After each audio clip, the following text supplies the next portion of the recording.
Welcome to Inside the Huddle, this week's edition. I'm Coach Jason Pahman. Now join me as Coach Sam Adams of the Oxford Yellow Jackets, coming off a huge win against the Huntsville Panthers on the road. 35-20 was the score there.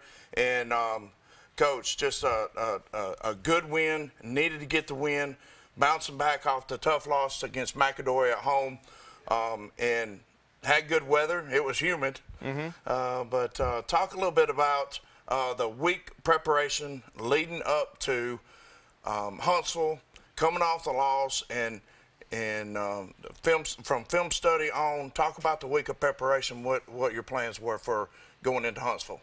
Well, during the game, we saw the growth in the areas that we emphasized the most, which is always a good thing. You know, we did a lot better job holding up against the run. And Huntsville is a talented football team, really big offensive line, really good back, had one 7A All-State receiver, and really limited their big plays. Yep. They hit a couple of passes on us early on. In the run game, we held up really well. They popped one late when we kind of had some younger guys in there. Right. But when the number one guys were in there, we held them to a little less than 100 yards rushing, which was a big deal for us. Right. And offensively, we just executed a lot better. You know, they had a really good defensive front, and they were every bit as good as we thought they were. So, right. you know, it was difficult to run the ball in between the tackles some, but we really did a great job of executing in the passing game, and just did a better job of taking care of the ball. Yeah, that first quarter took a little bit to get the offense going, but they score first off of, I believe, a pass play. Yep. And then we answer back with, you know, a few seconds left to go in the first quarter with the first of many connections that day from Mason Mims to Sam Robertson. And that had to make you feel good at that time, seeing that connection, as the week before we had Nick Richardson and they're getting a connection with Mason, and then Sam comes out and has a big first half. He had that first touchdown. At that point, at the end of the first quarter, you're feeling pretty good about things right there. You knew you gave up the touchdown, but you could see the offense starting to click. Yeah, and we had, you know, sometimes in your opening script, you're kind of running setup type plays, you know, for things that you're trying to hit down the road. And, you know, even we didn't have a lot of success on our first drive. I think we had one, maybe two first downs in there, and then had to punt the ball away. And they kept the ball for the majority of that first quarter. They had two long drives, time-wise long drives. Right. Over 7 minutes, I think, in that quarter. So, but we still, after we got through the first little set of plays, we felt good about the things we could get to next, and that's what we hit right before the half, where we kind of had a double move off of a screen kind of thing. And fortunately, Sam popped open right at the hash, and it was a really good throw and catch, a really good protection, and it all worked out, you know, really well. And, you know, I think we kind of got the momentum back early on, and really late in the first quarter there. Yeah, and in the second quarter, more of the same. Mason to Sam and for a touchdown, and I think he even ran one in there as well before the half. That pushed the lead. Huntsville did score, blocked the extra point, and so that made it 21-13 at the half. You know, talk about Sam Robinson just a minute.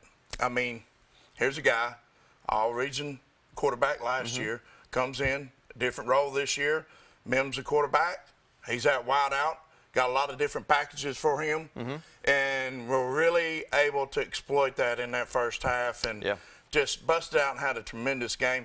I know from coaching against him in youth ball, and Shannon, his dad was a coach, it was tough to prepare for them every week, because he is so versatile. He's a smart guy. He's a smart runner. And very athletic. Probably one of the most athletic guys on the field, if not one of the fastest guys on the field. But has got that instinct, the football knowledge and the instinct to get it done. And it was exciting to see that in that first half. Yeah, he ended up with, I think, 8 touches in the first half. For about 150 yards and 4 touchdowns, actually. Had 3 receiving touchdowns and 1 rushing touchdown where we got to him on a reverse. But, you know, we lined him up in a few different spots in the formations, so they couldn't really get a beat on exactly where he was going to be. He was outside receiver. He was inside receiver. Yeah. We had him kind of in a little bunch set close to the line of scrimmage at one point in there and got the ball to him.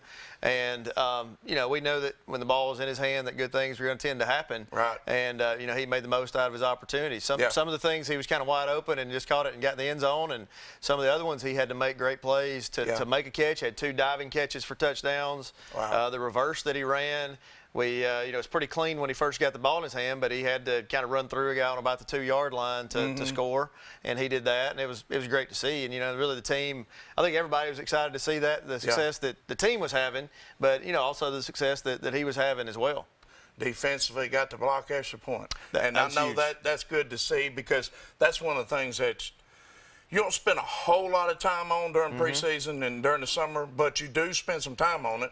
And when you do, you kind of expect it to happen at some point during the season, and to see that in the second game of the season, that's just going to make it tough for the other coaches and the other teams to prepare for it, because they know you got a speed guy on that corner that can come off the edge and be able to get to the ball. Yeah, it was Amari Carroll, who's, you know, one of our leaders on the team, one of our team captains, and I think it really says a lot about his mentality, because sometimes when you give up a touchdown on defense, that's kind of a deflating thing, but he buckled down and gave great effort coming off the edge and blocked it, and I was glad to see that. And maybe they see, too, the importance of that. The importance of either a missed extra point or a blocked extra point, how big that can be towards the end of the ballgame. We've had a lot of games in the past where lose the game by 1 point. And it's because of that. And so it really opens the guy's eyes early on in the season, the importance of executing in practice, making sure we're connecting on our extra points, making sure we're doing our job protection-wise, and then for defense, hey, we got to do everything we can to disrupt the play and make them miss or block it if we can. So that was huge in my book for not just that game, because it was 21-13 there at the half, but for the rest of the season. Yeah, and this game was similar to the one before, and a lot of ones we're going to have in the future where there's going to be, you know, 4 or 5 plays within the game that are going to be the difference, and you never know when those are going to be. Especially in the first half. Absolutely. Yeah. Absolutely. Let's take a break, and when we come back, we'll talk about the second half. We'll also go back and talk about what happened in the locker room at halftime. We'll be back here shortly on Inside the Huddle.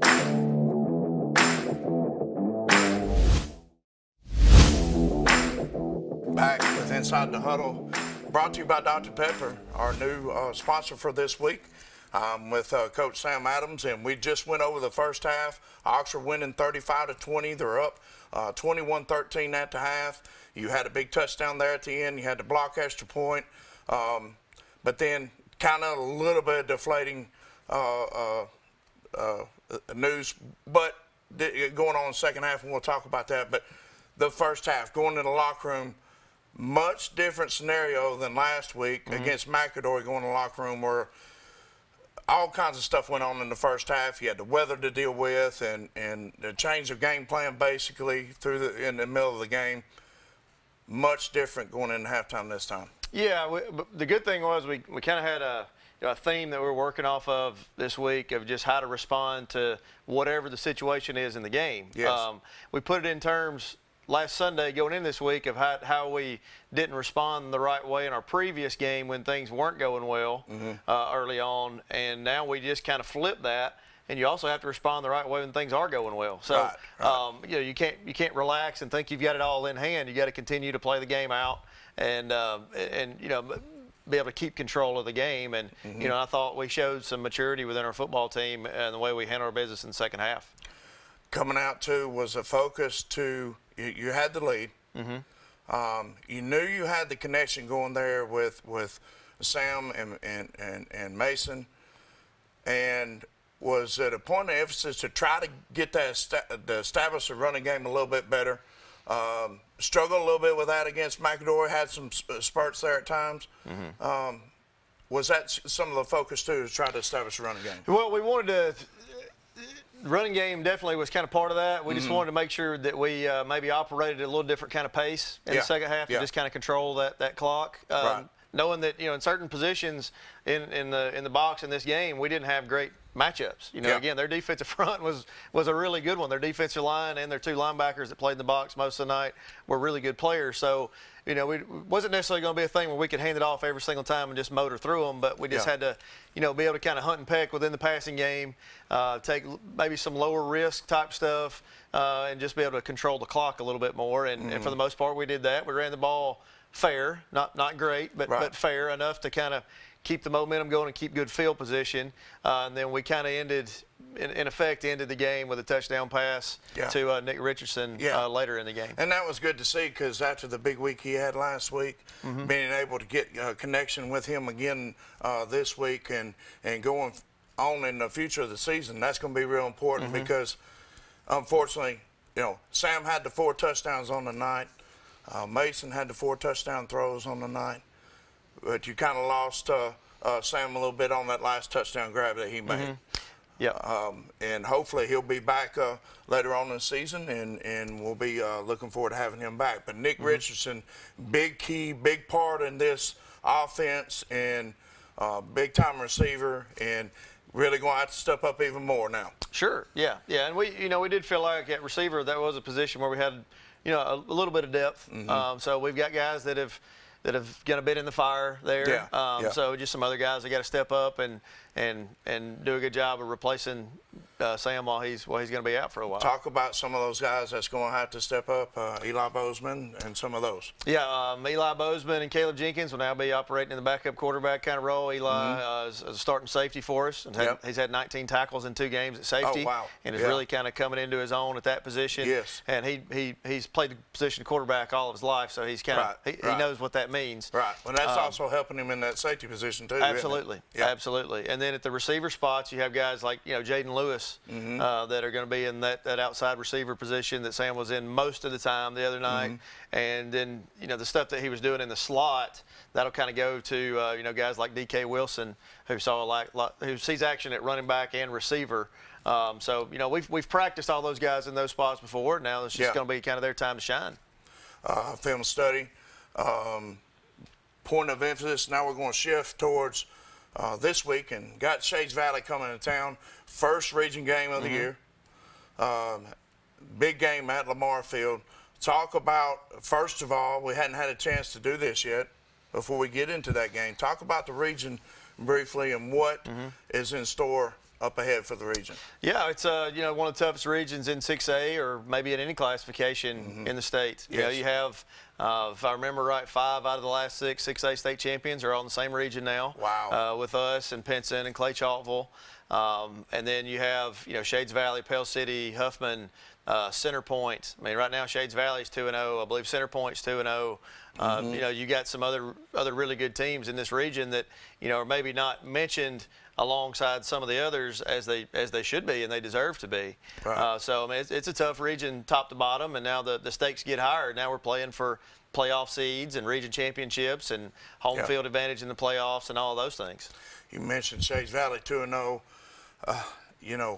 Big wins for Shades Valley and coming in, and a little bit of speed there too. Kind of a completely different team than McAdory, but speed-wise, we'll have to defend against that. Talk about the preparation and what the theme is for this week going into Shades Valley game. So, Shades Valley, they're 2-0 and have won 2 really close ones. They had a red zone stand to beat Stanhope Elmore, won that one in the first game of the season, and then beat Fairfield in double overtime last week. So that shows, a little bit of toughness that they have at the end of the games to be able to both make those kind of plays. And I'm sure their confidence is going to be extremely high after winning 2 close games like that. They have some good weapons out on the field. They have a really good slot receiver, number 6, that's kind of their guy. They get the ball to him a lot of different ways. He's also their place kicker.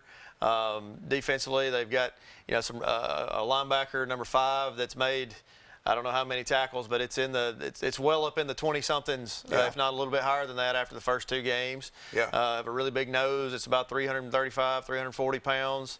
So that gives you a lot to deal with. And they have, one of their starting corners, number 2, is really a veteran guy for them, is a really good player. So, I mean, they've got guys out there that can make plays in all the different positions. Shades Valley coming to town, coming to Lamar Field this week. Encourage you to get out, come and watch a great ball game. Area play starts this week, so make sure you get out to Lamar Field and catch this big matchup for the Oxford Yellow Jackets. Coach, appreciate you joining us this week on the show. Next up, we're going to be traveling to the Creek Bank over at Ohatchee to meet with Coach Chris Finley. We'll be back shortly here in just a little bit.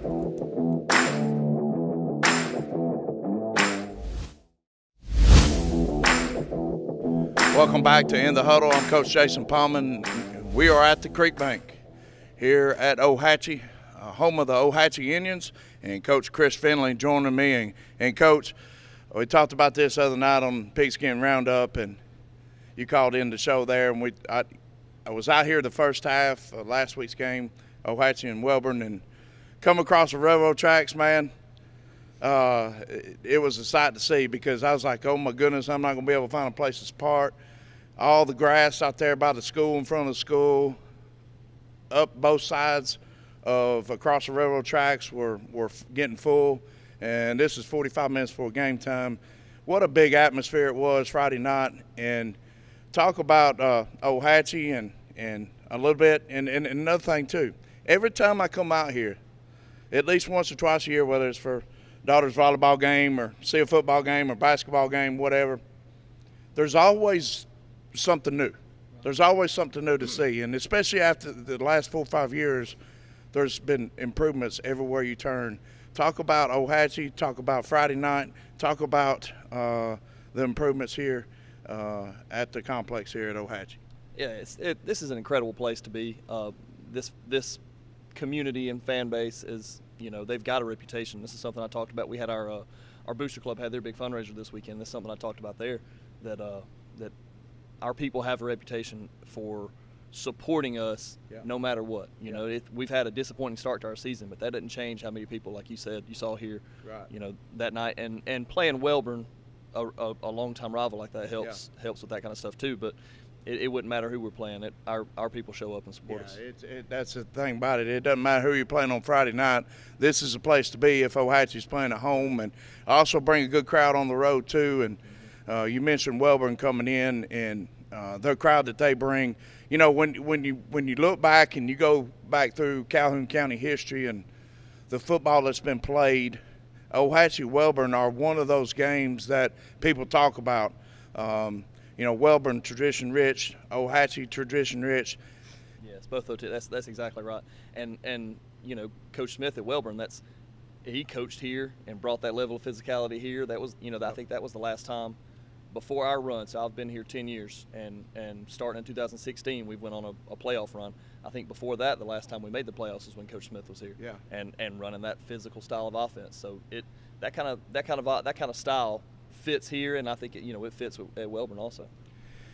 You mentioned that style and the physical, the running style that he brings, and time management, the clock management that they try to do, and we saw a lot of that in the first half with Welborn here on Friday night. First drive, methodical, trying to get the ball down the field. They had a big quarterback and had a big running back, and really caused some problems up front, them running the ball.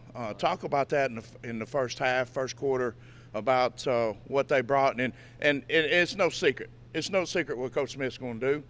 You just got to stop it. Right. That's the thing that set the tone early. Like I said, we had a 3-and-out, punted them the ball. They had a long, methodical drive, took a bunch of time off the clock, kept our offense off the field. Yeah. That's the kind of thing that we want to do too. That's the kind of thing we've been able to do in these past few years, and we're trying to get there this year. We've had our moments. We had one drive against them. We had one drive to start the game against Sachs, just like that. I think we took 6 or 7 minutes our first drive against Sachs and got in the end zone. But that's the way we want to play. That's the way that he wants to play, and we they imposed their will on us Friday. Right. You were able to get a punch to score in the first half with a run, passing catch by Jesse Baswell, and the quarterback Robertson, his first start of the year, really played good on both sides of the ball. You had a little bit of positives going there towards the end of the first half, and then had the pass that get picked off, and that kind of put you back on your heels before we got in halftime. Right. And speaking of Jesse, that's one I didn't mention the other night, but I should have. We've asked him to play multiple different positions, and we probably will going forward. And he's just continuing to make plays. I know Coach Jennings talked about how well he played on defense, playing safety the other day and coming up and making tackles, helping our first and second level guys make plays. But yeah, we've had some guys step up, but we still got to clean things up and improve as we go. We'll talk about, when we come back, we'll go to break here shortly. When we come back, we'll talk about halftime, when he said to the boys, and then we'll talk some about the second half and who's coming up next here on In the Huddle with Coach Pahman.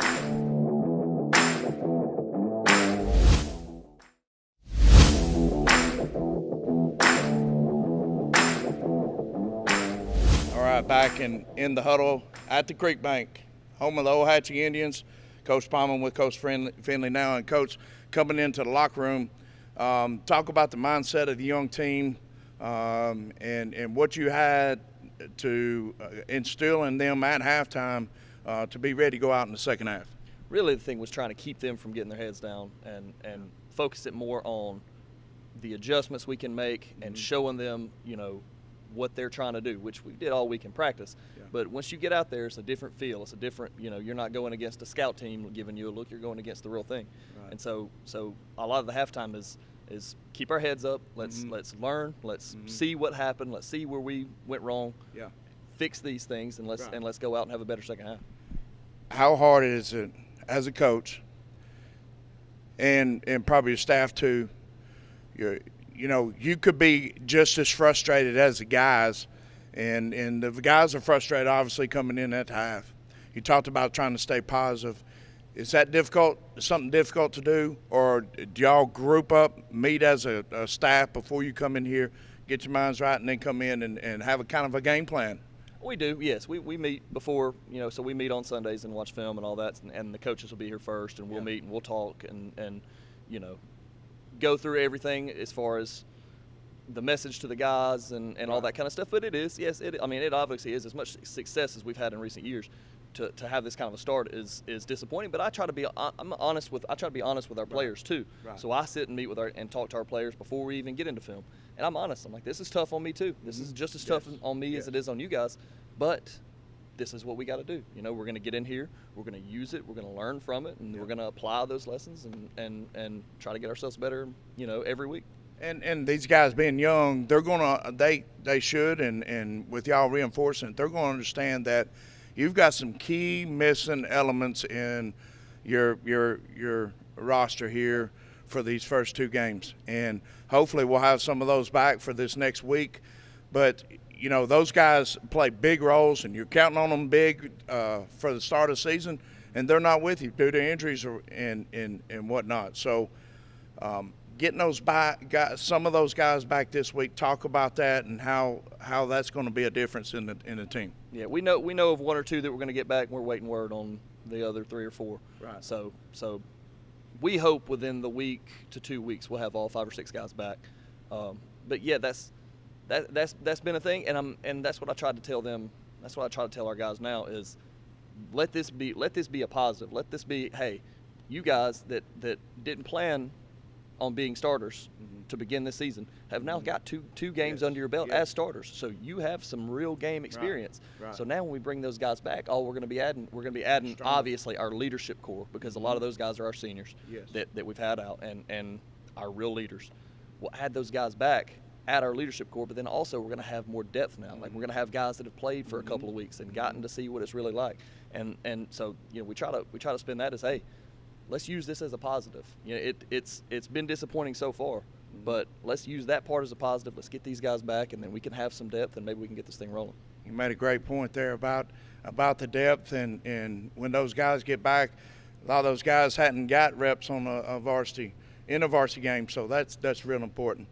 A couple guys that stood out to me, of course, Robertson, Baswell. Talk about somebody maybe on the defensive line that really stepped up, or in the secondary that stepped up, that really opened your eyes a little bit from game 1 to game 2. Right. So that's a little bit of this is we've had a bunch of changeover as far as who's playing, and our defensive line. We've had guys. It's kind of been a rotation as far as our defensive line, and so it's a different guy here and there. We've got Jaden Abernathy's one. He's a senior. He's playing on both sides right now. He's starting on both sides of the ball and giving us everything he's got. We've got to improve. It is what it is. But Colby Hester has started. That's a guy that we knew was going to start on defense for us at cornerback. But he's also now had to start with Devin Howell being out. He's had to start on offense at wing too. So there's a bunch of guys like that where maybe we thought they'd play one side. Now they're having to play both sides, and we'd like to get guys back so they don't have to do that. So they don't have to play both sides of the ball. But I'm proud of the guys that have stepped up and helped us in those situations. Westbrook Christian, you go on the road to them, first region game, important region game. You want to win that first one. Hopefully I have some guys back positive during the week this week. I'm sure you'll have a big pep rally Friday night, get the guys fired up and ready to go, and it ought to be a fun matchup against Westbrook Christian. Absolutely, yeah. They're a well-coached football team, I know, and they've only played one game this year, so we've only got one game of film, but they looked really good in that film, so we're going to have to show up. Yeah, the first time Ohatchee has played Westbrook Christian in quite some time, and they're in the area this year. They moved up from 2A, so it's going to be an important game for the Ohatchee Indians. You want to go see a good game on Friday night?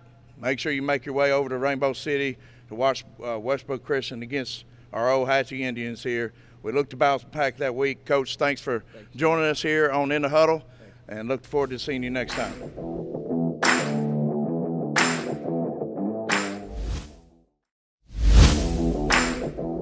When we come back from on the In the Huddle, we'll be at Death Valley, Alexandria, meet with Coach Todd Ginn and the Alexandria Valley Cubs. Be back shortly here on In the Huddle.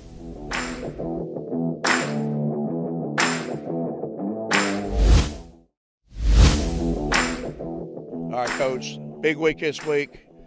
On the road to Moody, very talented team. I think they're averaging 57 points a game in their first two games, so high potent offense. Talk about what your plans are to help slow that down and the focus of the Valley Cubs this week. That's you watch them on film. They got a ton of weapons. They got a good offensive line, good defense, good tailback. We've got to try to control things we can control, which is try to keep that offense off the field, and and then just make sure, once again, it's the first region game. Yeah, we want to win it. We want to play well, but man, we just got to get better.